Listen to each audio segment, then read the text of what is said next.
Thank you for getting chlamydia and letting me exploit it.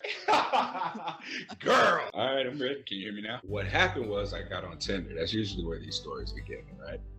Hi, welcome to Positively Positive. If you're new here, my name is Sarah, and today we're diving into a very common STI, the popular jock of STIs, if you will. It's chlamydia.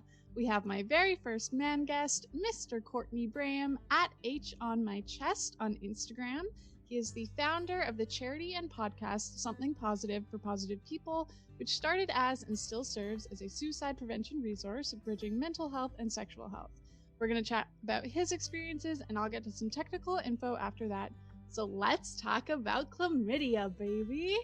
Welcome, Courtney. Is there anything you want to add to let people know who you are? No, that was good. I wanted to make background noise and be like, for the introduction. Sound like people were cheering and screaming for you. I'm very happy that you're having guests on now. This is really awesome, and I'm happy to be here. So a lot of people come to you and your resources after an HSV diagnosis, but we're not talking about that today. You're not the host. You're the guest. It's your story to tell. So let's just get right into it. What happened?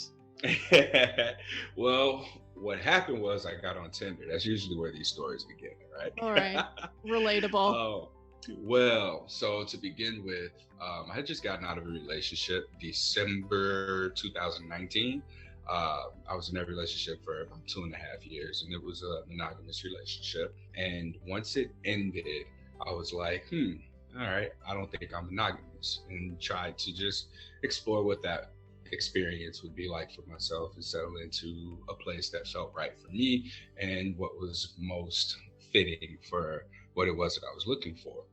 So I met up with someone for the first time since my breakup. I met her at a conference and we connected over social media, stayed in touch, and eventually hooked up. The process there was smooth as can be. It was very a thing that H on My Chest would do. Hey, I'm going to get tested. You get tested as well. We exchanged results, talked about it, and we made plans to see each other, had sex. Everything was fine. Fast forward to one of my next interactions, one of my next sexual encounters to May. It wasn't May. I started hooking up with someone new. We started just as beginning as dating, right? So we were dating, hooking up. And at that point in time, I can't say I was seeing multiple people. I had seen someone, and then there was no real goal in mind for where that was going. The pandemic hit, and that really scrambled things because the person that I was seeing at that point in time most consistently had to go away to Texas in order to quarantine. So next person that I bring into my dating life, that I start dating, she and I were using condoms right away. Of course, I had the conversation about having herpes. I was last tested within the last 3 months. I try to make it to where I'm tested within every 3 months, even if I'm only sexually active with one partner. That's just what my routine is, especially since I found a place that'll do it for free, and all you got to do is show up. So we had our conversation about when we were last tested, and I remember her being like, it had been a while. I believe she said it was about 8 months that she'd been tested. So I was fine with carrying on using condoms. And we go through May, we go through June, we go through early July. And it was in early July that we had a conversation. It was like, well, nobody's showing any symptoms or anything of anything. So yeah, we're having sex most consistently with each other, so we can get rid of using condoms. So we don't use condoms. First time's fine. First week's fine. First, maybe 2 weeks into us not using condoms. And I didn't know this. So I want to tell the story and then piece back the things that set off the red flag radar. So Thursday, before I left for a weekend to go out of town, we had sex and I didn't pee right afterwards. So when I woke up the next morning, the first piss that you take after having sex or masturbating in the morning is usually one that's like a very sensation, if you know what I mean. I don't really know how to describe it beyond that. So I took it and I remember kind of like a slight little, the fuck was that? That was different. All right, it is what it is. So I peed, I got up, I packed my stuff, I went out of town, and I'm out of town. And on Saturday night of me being out of town, this was July, I ended up hooking up with someone, and we had the same conversation, chose to wear a condom, and we had sex. And like 15 minutes into sex, I lost my erection, and I was like, what is happening? I don't know what this is. So I just stopped and like abruptly just stopped having sex. I went to the bathroom, I threw the condom away. I was just looking, I was like, what the fuck was that? Right? So get dressed because we were supposed to go out somewhere. And she asked me a little while later. She was like, hey, did you get off? I was like, no explanation or anything. So I'm chalking it up at this point to the alcohol. So go out, have a good time, whatever. And then the next day, try to have sex again. And it just does not like happen. So like she's going down on me and I'm like, whoa, nothing's working right now. Fast forward to Monday, I noticed that over the course of the entire weekend that my urine had been coming out slowly. And I thought that perhaps this was because I was dehydrated. So I started Googling on Monday. And I'm like, oh no, what? The Google wormhole. Yeah, that's what happened. That's exactly what happened. I either had a UTI, which is rare for men, or I had prostate cancer. So, right, obviously. So I didn't want to take any chances on it being anything in between that. I started to get like whatever they recommend for if a man has a UTI and then see what would have happened after that. But something just told me, it was like, Courtney, go to the doctor, because if it is prostate cancer, let's deal with it now. Worst case scenario, that was it. Tuesday morning, I'm one of the first people at urgent care. And mind you, it's pandemic. So lines around the corner and everybody's getting tested for COVID. So the lady comes to me, she goes, hey, well, what are you dealing with? Or what are your symptoms? What brings you here? She asked me, are you getting tested for COVID? I was like, no, I'm having what I think are UTI symptoms, but I don't know. And so she wrote it down, and what seemed like forever, like an hour and a half, 2 hours go by, and then I'm finally up next in line. So I go inside, and at this point, I think I noticed that my butt hurt. And by my butt, I mean inside the anus. It just felt like a sharp pain in what is the prostate. At that point in time, I was like, what's wrong with my ass? Didn't think anything else of it. So I go in, and they see me, and the nurse asks me, she's like, do you think you might have an STI? And I didn't think anything of it, because I had just gotten my test results back in within the last 2 to 3 weeks. And so I was like, no, I don't have a reason to be concerned because of that, but still treat me accordingly. Like I made sure that that was the thing that I said. They also tested me for COVID because they had to, I guess. That came back negative. And then the lady asked me what my symptoms were. So I let her know, well, I noticed that when I pee, it comes out slowly. And I assumed that maybe it was because I was dehydrated, I had been drinking, so maybe that was what it was, but it wasn't. So I let her know about my butt, and she had me lean over on the side of the table, and she put her finger in my butt. When she got it in there, I was like, ow! It was very like uncomfortable, painful, hurt. And so she took her finger out, and she goes, oh, okay, well, walks out of the room, comes back. I get a sheet of paper that says prostatitis on it, inflamed prostate. I'm reading about it, and this is something that can cause erectile dysfunction. You have no idea how happy I was to see that that was what it was, because I was like, damn, I'm 32. I can't, or I was 31 at the time. I can't have this. Not now. Why? That's the thing I'm most concerned about, right? Not the fact that I almost had prostate cancer. So she sends me out with the prescription for some not antibacterial. Antibiotics. Goes to show you how often I deal with like medical stuff, right? Gives me antibiotics and I leave. So I'm reading the paper. I didn't really get much instruction. I didn't even think I needed to go and pick up the prescription because it said it goes away on its own. So I was like, all right, well, it is what it is. I go home, and mind you, this is a Tuesday. So Tuesday I'm at home, I'm chilling, and I let my partner know at the time, who I was having unprotected sex with. I was like, yeah, so I went to the doctor, I had prostatitis, yay, that was all it was. Nothing to be worried about. Tuesday goes by, Wednesday goes by, Thursday goes by, Friday hits, and she and I have sex again. Saturday hits, Sunday hits. About 8 a.m. I get a phone call from an unknown number. They call me and they go, hey, is this Courtney? Can you verify the date of birth? I give it to them, and they ask me, or they tell me that my test results were in for gonorrhea. I tested negative, and then he paused. And he goes, your chlamydia results came back positive. And I was sitting here and like, for all the sex positivity and STI knowledge that I have now about how common these things are, my visceral reaction was still, what the fuck? This is not supposed to happen to me, because I did everything right in my mind at that point in time. So I just asked him, I was like, how long are you guys open today? He goes, well, we're open until 8 p.m. I was like, all right, I'll be there later. Oh no, I think I asked that guy, I think it was him that I asked someone if I would have potentially re-exposed myself, do I need to come in and be retreated? That was what I asked. He said, yeah, it'd be best to just come in. So I go in and I'm pissed at this point because nobody told me that it could have been an STI. Otherwise, I wouldn't have had sex. So I go in and I'm at the front desk. It's toward the end of the day on a Sunday, so nobody's there. Lady goes, oh, what brings you in today? I go, chlamydia. And then she looks up at me and her eyes got real huge, like she couldn't believe I said that. They're confused because I was just there earlier in the week and I've come back for something they had already treated me for. I'm waiting. I'm just sitting there like mad that no one told me that this might have been chlamydia. And I'm thinking, well, shit, now I got to tell the person that I had hooked up with over the weekend. Like, how embarrassing is that? The first time we hook up, I don't even give you fully hard dick the entire time. And I got to tell you, I might have given you chlamydia. I'm sitting there and I'm like, my legs twitching in the doctor's office. And then the nurse comes out. And she's looking at my chart and she goes, hey, so it looks like, and she's like very hesitant to just say whatever she's trying to say.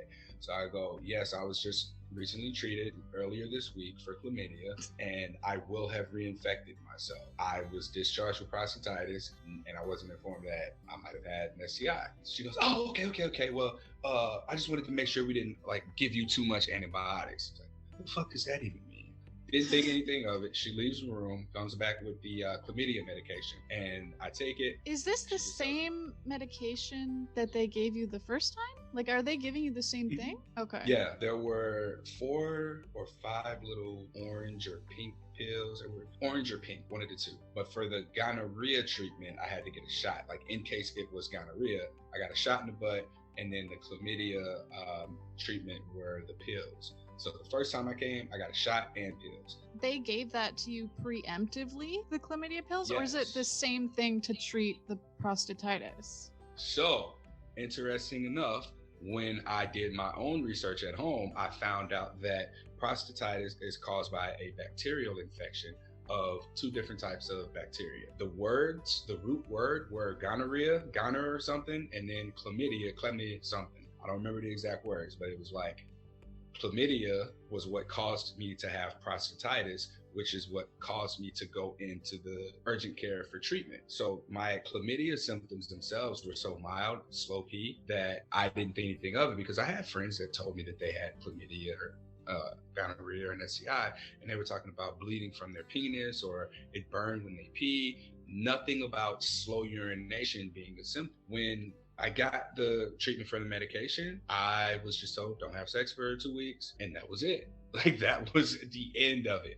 So I even walked out of there just being like, damn, no one felt comfortable talking to me about what happened as far as this being an STI, as far as this leading up to prostatitis or me reinfecting my partners or letting recent partners know or any of that. So maybe they just assumed, all right, I should know better, or maybe they assumed that was a lost cause. But I was really pissed because immediately in my mind, I thought to myself, okay, I am now going to account for 2 of those cases that show up on the annual STD report because I would have reinfected myself and no one told me, hey, you might have an STI, so let your partners know, don't have sex for 2 weeks.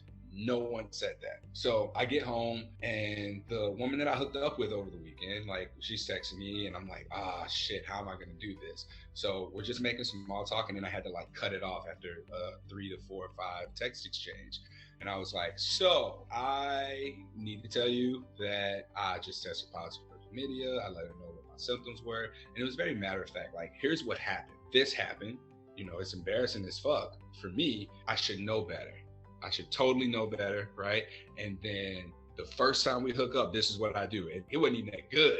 You know what I'm saying? So she was very receptive. She was like, oh, well, thanks for telling me.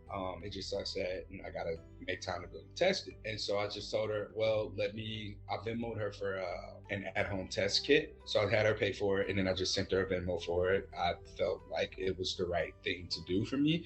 So I went on ahead and did that. And then I had to tell my partner, who I would have contracted it from as well, to get herself checked. And she just didn't have any symptoms at all. Then over the period of the time that I couldn't have sex, I think it had been like 8 days or 9 days, the partner that I met at the beginning of quarantine who needed to leave came back in town, just so happened to be back in town during that window, and was like, hey, I can stop by for a minute, but not long. It'd be nice to see you. So she stops by for a minute. Not long, we see each other, we talk, catch up, and make out, and then she leaves. So she hits me up a little bit later and is like, ooh, hey, I got some extra time tonight and I'm feeling horny. And I'm like, oh.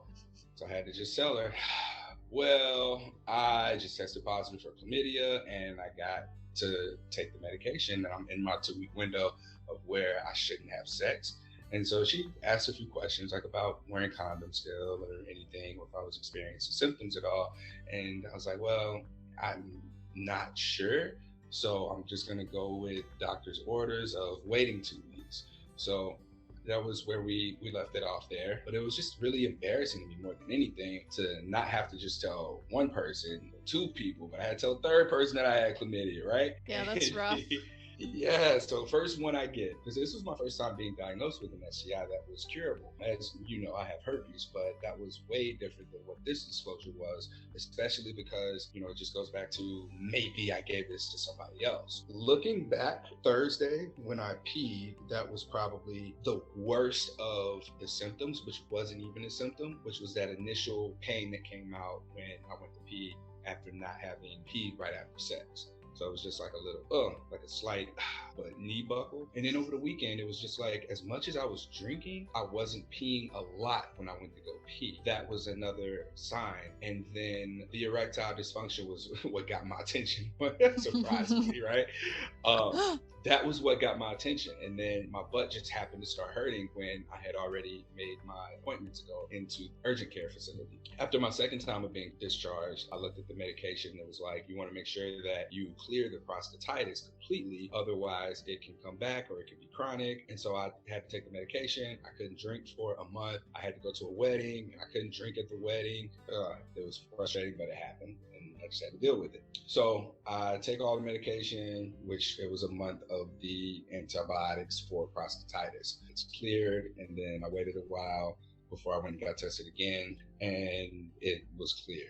But it is possible for you to have chlamydia resurface or to have not all the way cleared. So did your partner, the one that you weren't using condoms with, did she have to get treatment as well? Yes.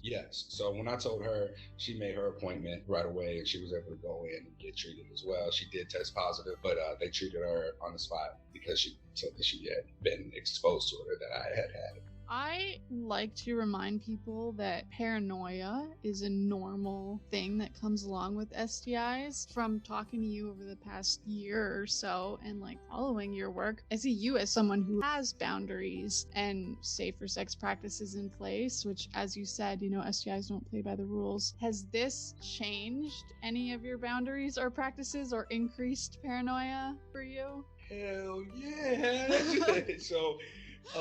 Here's the thing. And this may be a very extreme thing, but I had a visceral reaction to something that my partner said about someone that she was seeing. I didn't know much about him. It was just this was someone who had already been in the picture. I just hadn't heard much except for this one thing. And this one thing sounded like some toxic shit. And I remember going, all right. But at this point, it would have been too late because we had already started sleeping together undetected. And so time passes and I test positive. So I was like, hey, tell me about your relationship with this dude. And sure enough, it was toxic. That was what it was. It was just like there was insane chemistry, but they weren't able to be honest with each other. And at the time, I know that I'm not monogamous and I'm dating someone who's single. I think that there is a major difference between the two because it's the default for many of us is in fact monogamy. So when I presented myself as not monogamous to her, we knew that at that point in time, or I knew and she knew that she wasn't really taking me seriously, which is a whole nother conversation about like the invalidating of relationship structures or relationship styles. So the conversation led me to having this extreme boundary of, I don't know that it's a good idea for me to be with someone who allows for themselves to be treated poorly or have their boundaries disrespected by another partner. Anyone who doesn't feel like their boundaries are respected in a partnership, relationship, or even a casual thing, whatever it is,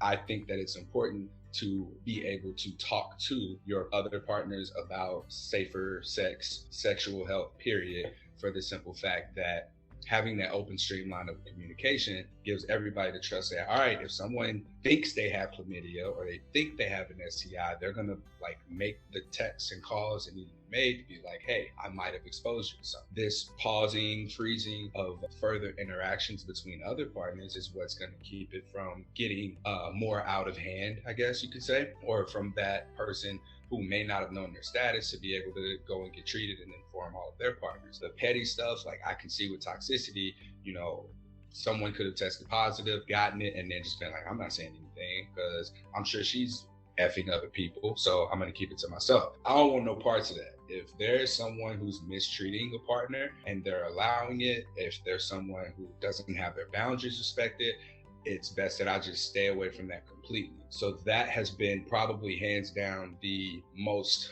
adjusted boundary that I have in relation to that, because if I'm also being intimate with other people, then I need to be able to extend to the best of my ability that same level of trust to them, that I'm looking out for their sexual health and that my sexual health is being looked out for by other partners. I wish it wasn't a tall order in my mind, but I feel like it is almost to have, I agree 100%. And then I'm thinking about like non-monogamy, and it's like, okay, you have to make sure this partner has boundaries with all their partners. And now you have to make sure this partner has all their boundaries with their partner. Like it's just such a big web almost that sounds exhausting to try and manage. I think it's the right way to go. It just it sounds so tiring. I wish everyone had boundaries. You know, I recently only really learned how to enforce them. Why, and this is probably one of the more big questions, but why is that level of human decency so mind-boggling? You know, why can't people just not treat each other like crap? Or why can't people not be abusive? Why can't people walk away from abuse? It to me says that I'm looking for partners who I'm not taking advantage of, or I'm not like using or abusing, but people who are in healthier places of being able to communicate. And, you know, maybe boundaries isn't the word that they use, but have a moral code of how they relate to people. Yeah. So that was probably more of an accurate statement. But again, you know, it just sucks that this isn't the default. The default isn't basic human decency. Why should that be a luxury? Yeah, I was talking with some of my guy friends, and they were like talking about a girl one of them was seeing, and they were like, you know, she's so sweet and everything, and like we have so much fun, but like it's casual. And other people in the group kept being like, well, why do you treat her so nice if it's just casual? Like, why are you cooking dinner when you're hanging out if it's just casual? And honestly, like, props to my friend, I try and keep good company, but they're like, just because it's casual doesn't mean you have to treat someone like shit. Like, I'm trying to have fun when I hang out too. And if I treat her like shit, I'm going to feel like shit and probably get treated like shit in return. I don't know why other people were like flabbergasted at that. I'm like, yes, thank you for being a decent human being. You should be the norm. Yeah, I've seen people post, this was one place in particular, you may have seen this as well. The question was, I'm seeing a fuck buddy, or I have a friend with benefits. Do I get her a Valentine's Day gift? It's like, well, if you want to do something nice for her, do something nice for her. Like, we don't have to completely cut off the ability to connect more deeply or to have feelings for or to love one another just because we're having sex. Like, we don't have to separate these things. If that's how you choose to do things, then that's how you choose to do things. But make sure that the other person's aware of that. Let this be a mutual understanding of, hey, this is how I want the relationship to look. What about you? All right, you too? Cool. So now we can just be decent human beings who can go back to that structure that we agreed upon in the beginning, when it's time to revisit boundaries, when things shift, when someone catches feelings or they take an action that goes against the initially agreed upon structure of the relationship. And that's why boundaries need to be normalized, because they teach us how to set these foundations and navigate relationships in a way that is ongoing. Like, it'll never be a time where everything's just set and forget. So let's get these communication skills down, even in sex education. The omission of those types of things, boundaries, consent, etc. It teaches us the tools that we need in order to navigate relationships and to avoid abuse and to identify it. And for people who have the potential to be abusers to not be abusive.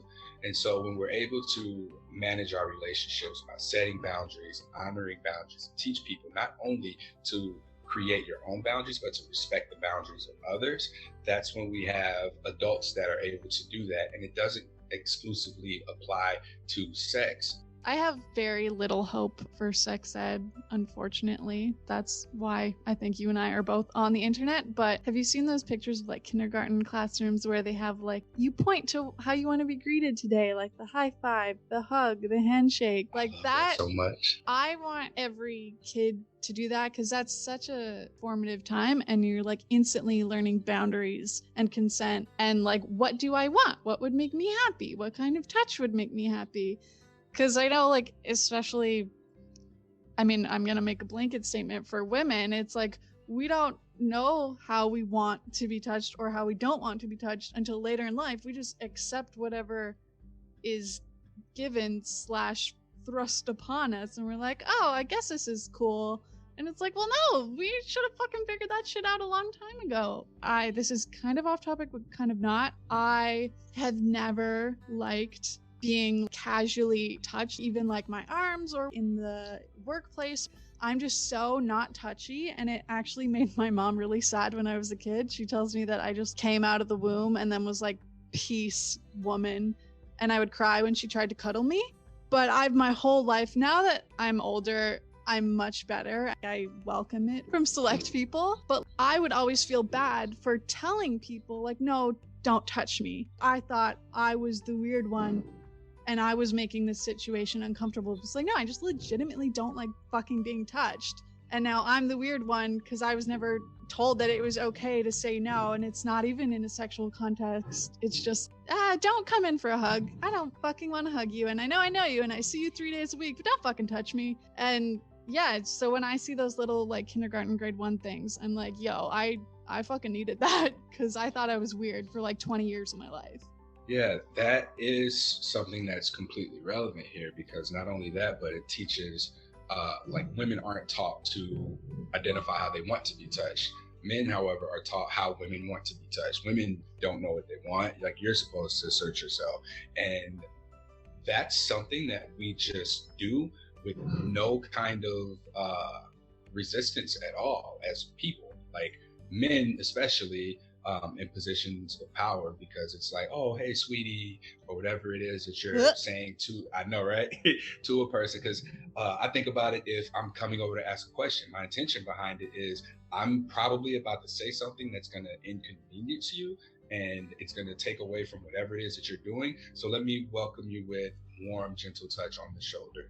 Regardless of that being my intention, you know, again, this is something that's been programmed into me of talking to people. So patting a guy on the back, hey, can you take a look at this report for me? Or if my manager is a woman, being like, oh, hey, how you doing, flirty? Now can you look at this report for me? And I noticed, hearing you saying that, I was like, damn, I did that a lot, all the time. I don't think there was ever a time where it didn't happen, unless it was just somebody that I knew didn't want to be touched. And in that case, how do you classify that person in your mind? You're like, oh, they're antisocial, or some type of a negative connotation with that. But again, this is one of those things that needs to be taught very young.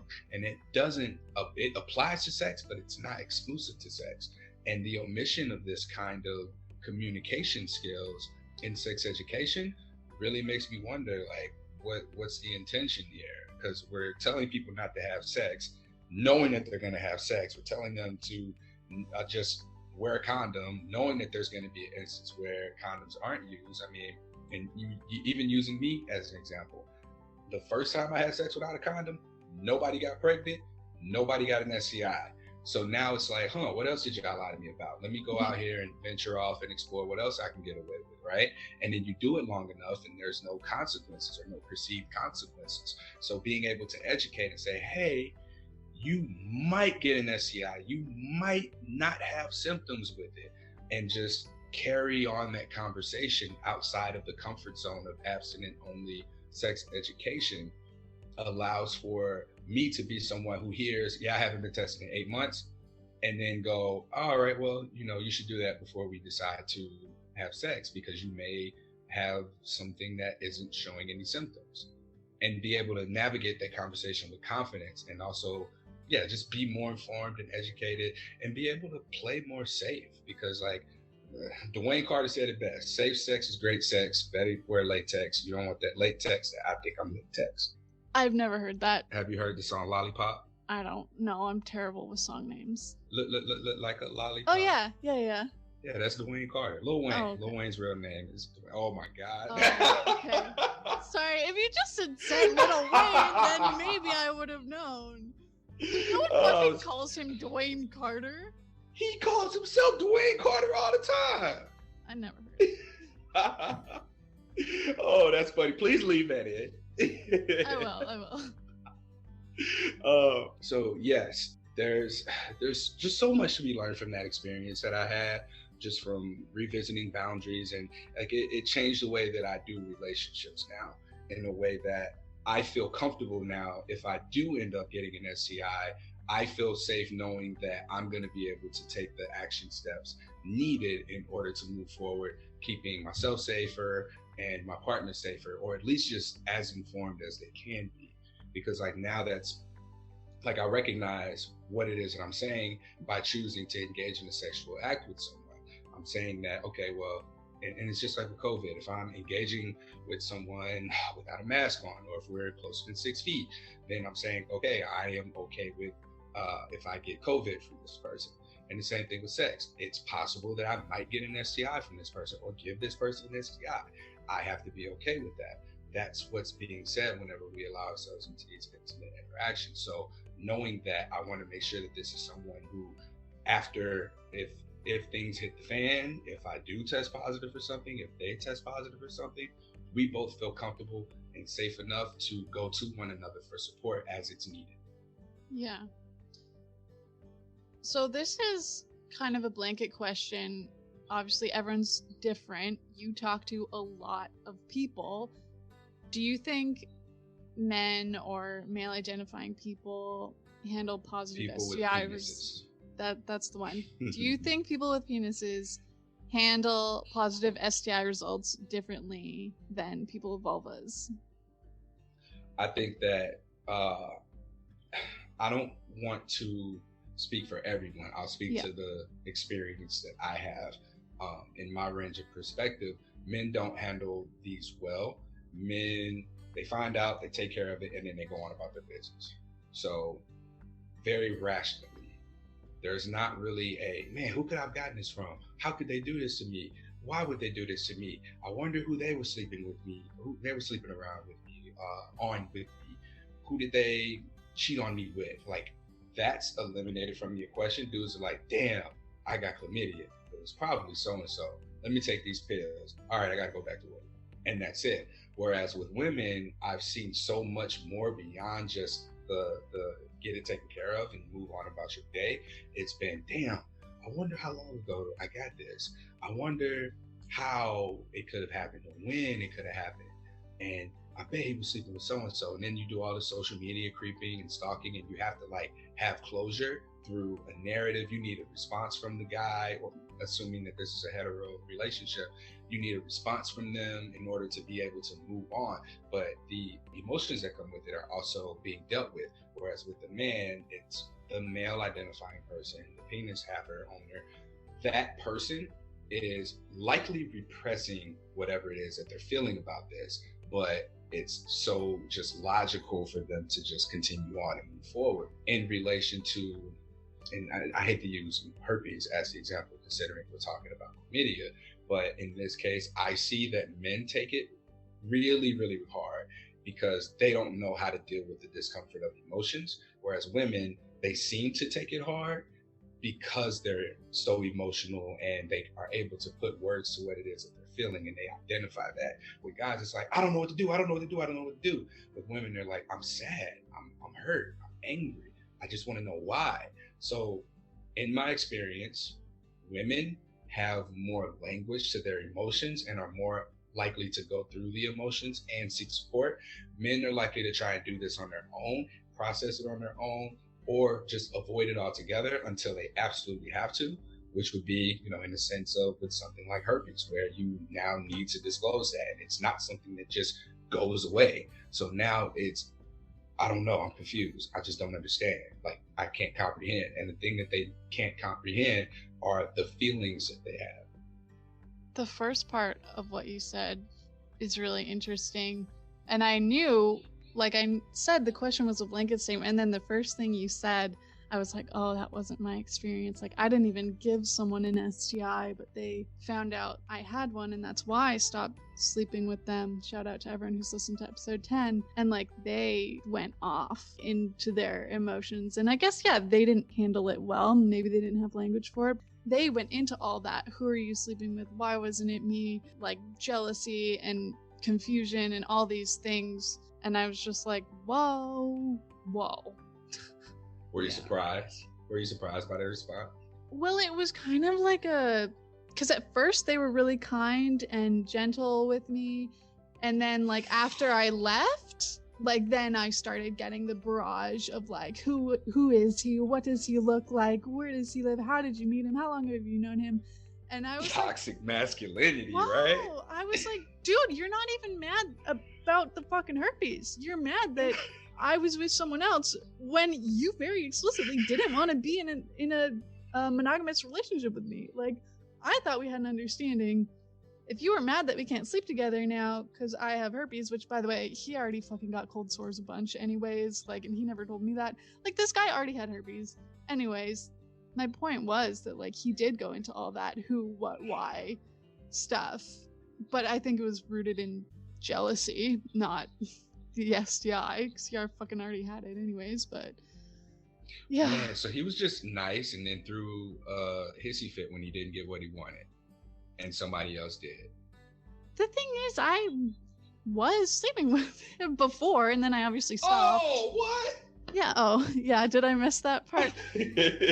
Yeah, like I was sleeping with him before, but then I stopped because I was processing a diagnosis. And then I told him about a month in, which honestly, I'm still very proud of myself because a month in, having that conversation rationally is very impressive. And he was fine because I did it in person. He was fine.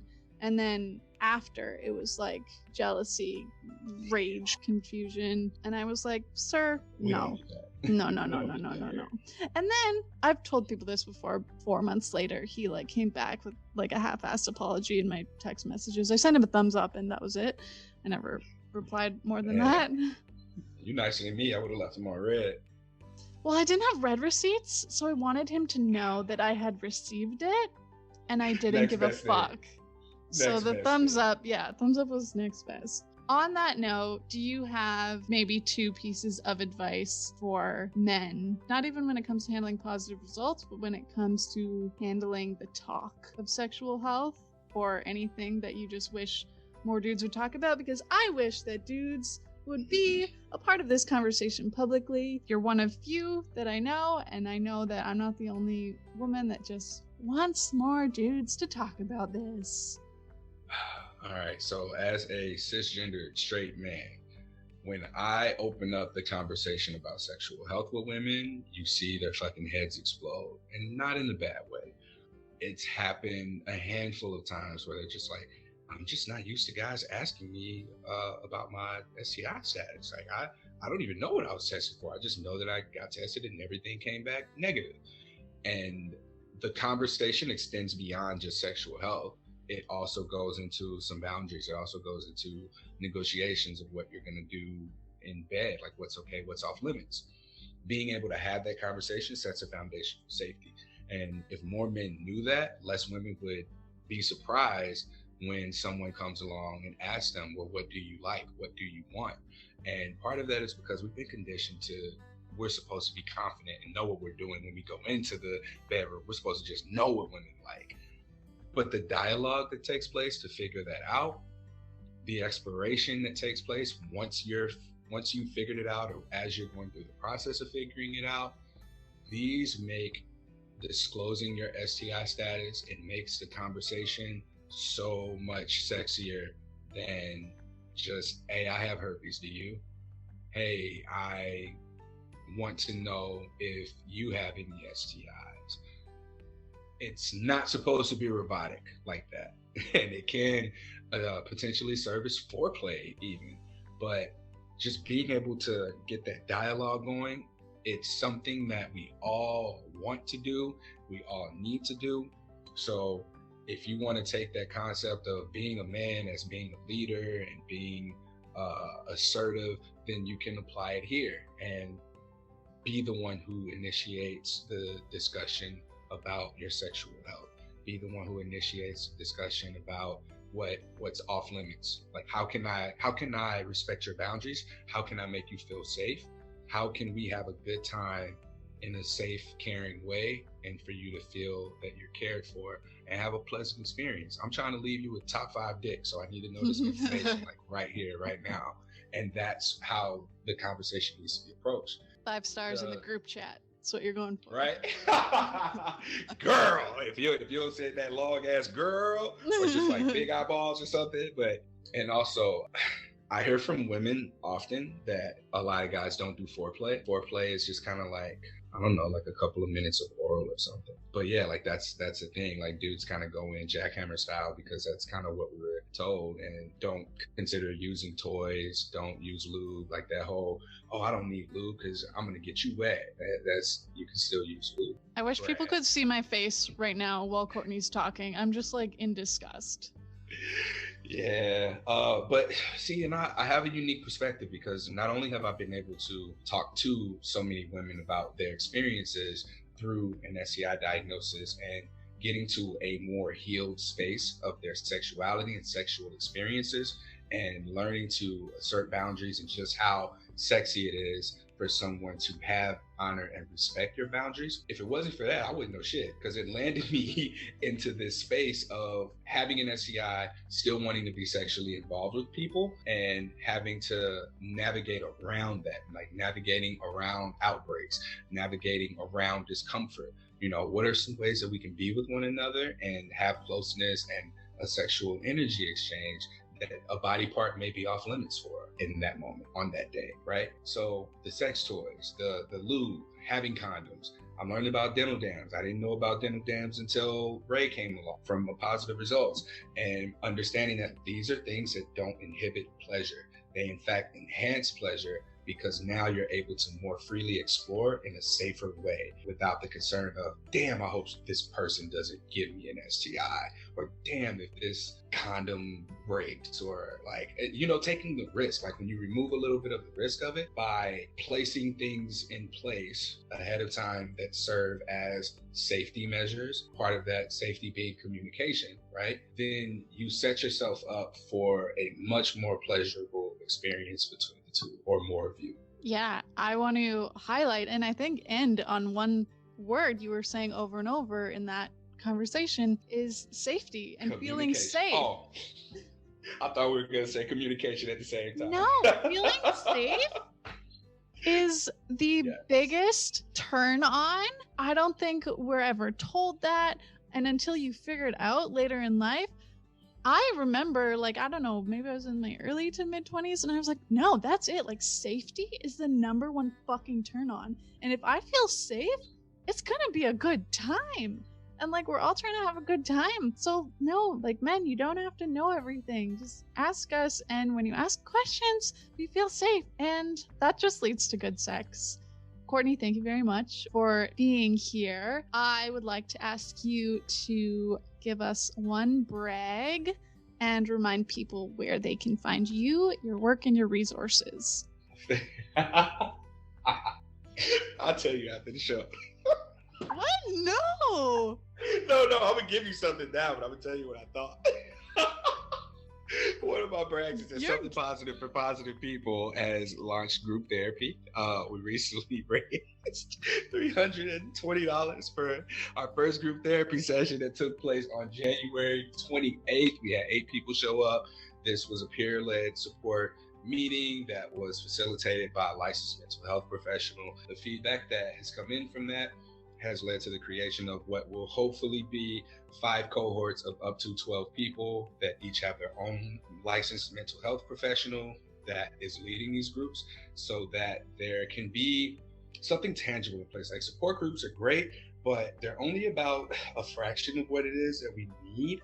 Because what do you say to someone who, everyone's talking about their diagnosis, everyone's talking about their experience, but what do you say to that person who was assaulted and had a child as a result of it and got herpes, and they're sitting there bouncing their 2-year-old on their leg, keeping them calm as they try to calmly express what they're feeling about their diagnosis? What do you say to that person who has experienced just the most traumatic of abuse, who's been in the post-traumatic, or who's experienced PTSD symptoms from a past abusive relationship?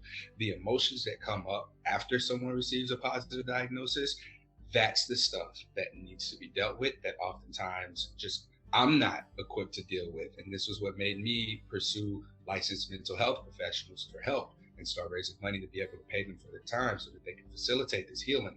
Yeah, talking to people, venting, exchanging dialogue with one another in a safe space of community, talking about the same thing, being empathized with. This is cool, but there are so many patterns that are that have these like inconsistencies between our behaviors and our beliefs that shape our patterns.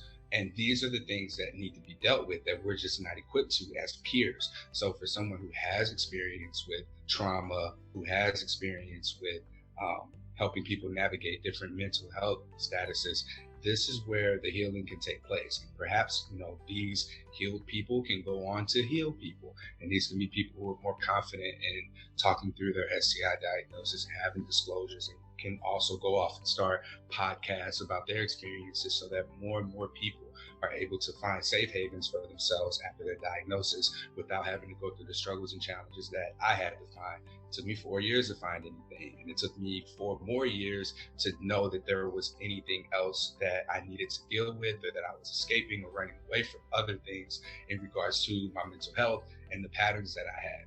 So that's my brag. I'm really pumped to be able to do this. I'm really pumped that people trust me enough with their email addresses and being able to get them into these support groups that are led by a licensed mental health professional. I'm pumped about that.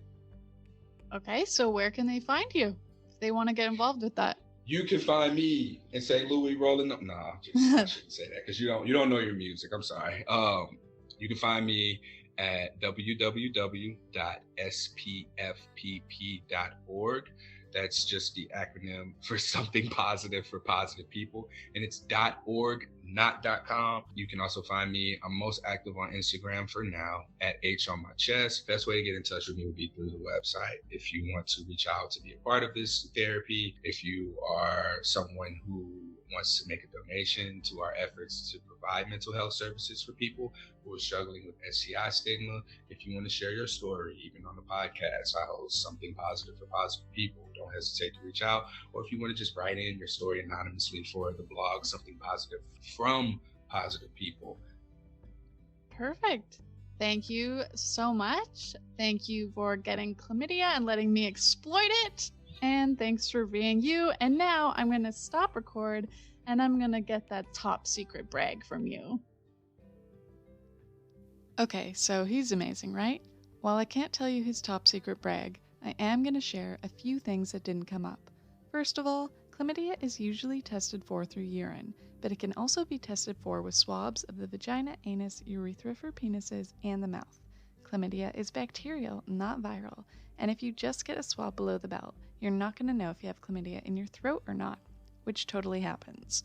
If you were having unprotected oral, ask your doctor for a throat swab as well. Every clinic and doctor seem to have different protocols, so you really have to be the one in charge of your own sexual health and ask for what you want Tell them why you want it because of the acts you did in whichever location on your body. We are our own advocates, okay? And guess what? Swab tests for men can show false negatives. Isn't STI testing, so fun? As Courtney mentioned, and you've heard me say 100 times, it is possible for this STI to not show symptoms, which means you don't know if you have it or not. Just go pee in a cup, okay? The consequences of not getting treated is worse for women, as it can lead to infertility through what is called PID, pelvic inflammatory disease. Basically, the bacteria travels up the vagina, passes through the cervix, where it can then infect the womb, fallopian tubes, and ovaries, which in turn affects fertility. If you get it treated, this is not going to happen. Yay! You can get chlamydia many times over, so make sure you're practicing safer sex. Chlamydia is the #1 reportable STI in the US and Canada, according to the CDC and Canada Public Health. Love you. Bye.